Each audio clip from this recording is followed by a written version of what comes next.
I do believe they split this series. I do believe Baltimore wins. But Tampa knows, especially with Atlanta's decision to start Penix over Cousins, they're like, this division's in our bag. This is the toughest game Tampa will play this year.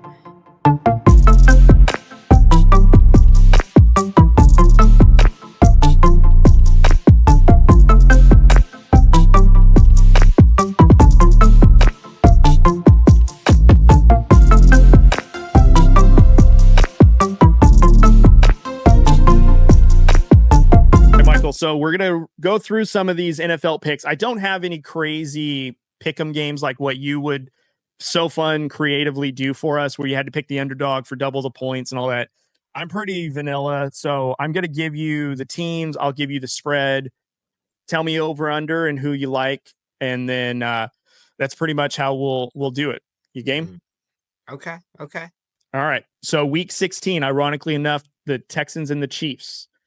This is in Kansas City. Kansas City is favored by 3.5 points. Who you got? So am I taking the spread or am I picking outright who wins? So you can do either one. If you think it's the Chiefs and you're going to go over, you can. If you're going to pick the Chiefs and just say the Texans can cover, you can. If you think the Texans or whatever team outright wins, you can pick that as well, whichever one you're leaning towards. Yeah. I think Kansas City wins this game. I just don't see them winning by 4 points or more. I think it's going to be a 2 to 3 point victory because guess what? They can win those close games and that's okay. Yeah, I agree. Okay, so you've got the Chiefs, but the Texans to cover. You know what? I want to find a way to pick against the Chiefs because ironically enough, to start the season, I picked the Texans to represent one of the top AFC teams, and they're not really looking like that. I don't know if they're going to be able to dethrone the Chiefs, even though this is probably a playoff matchup, a preview of one. But I would agree. I'm going to have to go with the Chiefs. But I will say I'm going to have the Chiefs to go over. So I think like maybe a touchdown or, more than 4 points. I think I'm confident enough to say that I think the Chiefs can go over on the spread. All right, another big one. And actually on your show, I chose the Steelers against the Eagles, and I was wrong. So in this one, it's the Steelers going to Baltimore, and Baltimore is favored by 6.5 points. So who you got? Dude, can I tell you how tough that is right there? Such a big spread for a divisional game, I mean, and here, Mike Tomlin, I believe, is coach of the year. Mm-hmm. Derrick Henry at one point I liked as MVP. Lamar Jackson, he's probably playing his best season. He won MVP last year. 3,500 yards, 3 or 4 touchdowns, 3 interceptions. Pittsburgh did win the game earlier this year, 18-16 in Pittsburgh. I do believe they split this series. I do believe Baltimore wins. It's not going to be by 6.5. I definitely see Pittsburgh covering, but I'm going to have the Ravens win in this game. And there's not going to be a lot of offense. 45.5 points. Yeah, take the under on that one. Yeah. Here's what's tough. Steelers might be third game in a row without George Pickens, who is kind of what opens up that offense. I don't know why, but Mike Williams just doesn't seem like he's that involved with it. And you have Calvin Austin III, who's undersized. He's explosive, but he's not a receiver that you can rely on every single down, and he's not moving the chains. So I think that's tough. And the Steelers defense went through some injury woes against the Eagles, so they're not even coming in fully healthy. And I will say too, I think the Ravens, if they can get this win, they'll tie the Steelers for the divisional lead, and they have an opportunity to then take the division, which I think is what they want to do. So I'm going to go with the Ravens. I will take the over, though, on the points. And it's not because I don't think the Steelers will put up a fight. I just think how injury-riddled they are. It's going to be really hard to stop Lamar Jackson, Derrick Henry, Zay Flowers. Mark Andrews is now being, way more focal pointed in that offense than it was earlier this season. And Lamar Jackson it sounds like he's trying to do a late surge to maybe be in contention for the MVP running because his stats are unreal, and they're only, I think, a game or two behind the Bills right now. So like we're all talking about Josh Allen being MVP, but Lamar Jackson's trying to say, hey, don't forget about me. So, all right, next one. This one is kind of got some NFC implications, but it's also got Aaron Rodgers on it. So I love to talk mess about him anytime I can. We got the Rams going to New York. Rams are favored by 3. Who you got? Rams only being favored by 3 against the Jets is pretty tough. Mm-hmm. And the points are 46.5. I think it's going to be a high scoring game, especially with the Rams getting stuff going. I'm going to take the Rams, and it's probably going to be by about 12 points right here. Oh, wow. You're going way over. Yeah, way over. I hate to keep agreeing on your picks, but I would agree. I think the Rams with their weapons, just too tough to stop. Jets are too depleted. And again, let's not get bogged down in their one victory that they had. It's not really anything to focus on. So I'm going to go with the Rams as well. I think I'll take the over as well. I don't know about 12 points, but more than 3 for sure. All right. Now we've got an NFC East rivalry game. We have the Eagles going to Washington to play the Commanders. Eagles are favored at 3.5.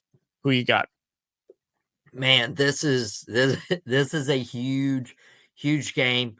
The Eagles have been on a win streak of 10 games now, and beat the Commanders in one of those games. A lot of people are buying Philadelphia stock. People are also selling Washington stock. But with how good this Washington team has been this year, they have beaten the Titans, then they've beaten the Saints, one in a blowout, one in a close game, kind of regained some confidence a little bit. I see a scenario where Washington could win this game and could prevent Philadelphia from getting home field advantage. Wow. I think they split this season series. I'm going to take Washington outright to win this game. Wow. That's a bold pick. I'm sure you would just bet that they would both tie and just get over with it. But man, I think this is where we're going to differ. I'm going with the Eagles. I think they're hot. I get it that Washington wants to split the series or really pushing to make sure that they clinch that wild card spot, because I think they're only a game above whoever the second place team is in the NFC to even secure it. But all the points that you mentioned, I like the Eagles. I like that their offense started passing the ball a little bit more.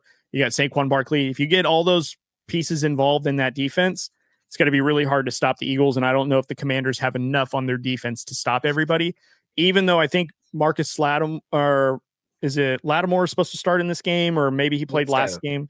But I don't know if it's enough, just because the Eagles have so many weapons. And again, they're really making a strong push right now. So I'm going to have to go with the Eagles, and I'd probably take the Commanders to cover, but the Eagles to win. So, okay. Yeah. You can be wrong on that one. It's fine. We'll see. We'll see come Monday night, right? All right. So a couple more. We have the Vikings going to Seattle. And Seattle is obviously coming off of a loss against, I want to say it was the Rams, if I'm not mistaken, Thursday Night Football, that stinker. So Minnesota is favored by 3 in this game. Who do you got? So we got the Minnesota Vikings. Minnesota Vikings favored by 3 in Seattle. Dude, Seattle winning in Seattle has become easy. Yeah. They are 3-5 at home this year. Amazing. That is crazy. Minnesota's trying to keep pace with Detroit.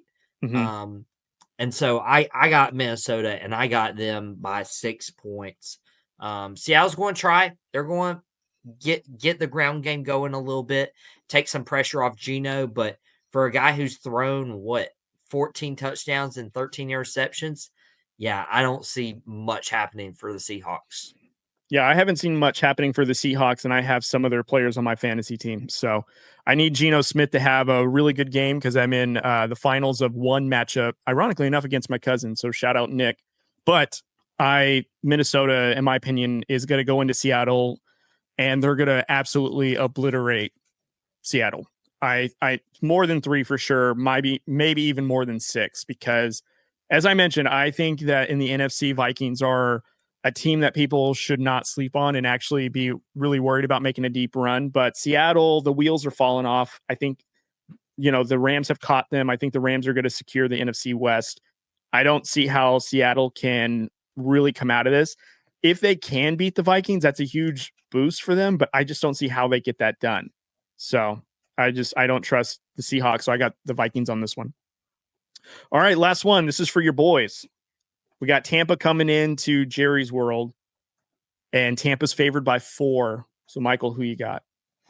So I don't want to spoil Dad and the Boys for whoever hasn't consumed that on Boom Broadcasting or Fans First Sports Network. But dude, this is I got Tampa. It's going to be tough. I don't think it's going to be by 4 points. So I could even see Dallas just losing by like a couple points. It's going to be close, especially if Dallas can control the ground game.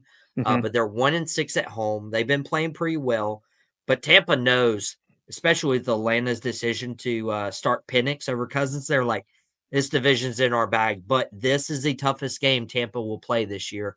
Yeah. Dallas is at a point they're starting to shut people down. Trayvon Diggs out for the year. DeMarcus Lawrence out for the year. So on and so forth. DeMarvion Overshown, he's out. Zach Martin, he's at like, it just feels like everybody's like, okay, this is not our season. Even though they could surprisingly finish with a 9-8 record. But yeah, I don't see Dallas winning, but I'll give them the points. They'll only lose by 2. Okay. Respectable, so they'll cover. Man, I really want to pick the boys to make you feel good, but I'm looking at their previous game. Obviously, they ran all over the Panthers. The Bengals, they did lose at home to the Bengals, which I think offensively they're very similar to the Buccaneers. I think maybe the Bengals offense slightly better just because they have Jamar Chase and T. Higgins. That Bengals game, though, if Aruarie does not touch that punt, then we get the ball in field goal range. Brand Aubrey, he's like automatic, and it's like it's a win. It was like really? That's how you lose, dude. Of all the games, and you know how disappointed and upset I've been all year. Of all the games, that's the one where I was like, really? Yeah, that's an extra possession. That was what gave the Bengals the go-ahead touchdown. So frustrating. Didn't mean I haven't gotten over that loss yet. I'm going to go with the Buccaneers. I think I agree the Cowboys will cover. I don't think they're going to lose by, more than a field goal, if that. But, I think one of the things that's interesting is how aggressive are the Buccaneers going to be against Dallas? Because, kind of a homecoming game for Mike Evans. And I know that everyone in the Buccaneers building knows that Mike Evans needs to get over 1,000 yards to be 11 straight, and they're going to maybe push for that. So I'm not saying that the Cowboys won't put up a fight, because ironically enough, even with all the injuries, that defense has finally come alive, which is interesting. If only when Dak and CD and everyone was healthy, they could have put it all together. Could have been talking about a different record. It's just unfortunate. It feels like, there's that small chance, but it's a little too late. But I've got the Buccaneers, man. I wanted to pick the boys for you, but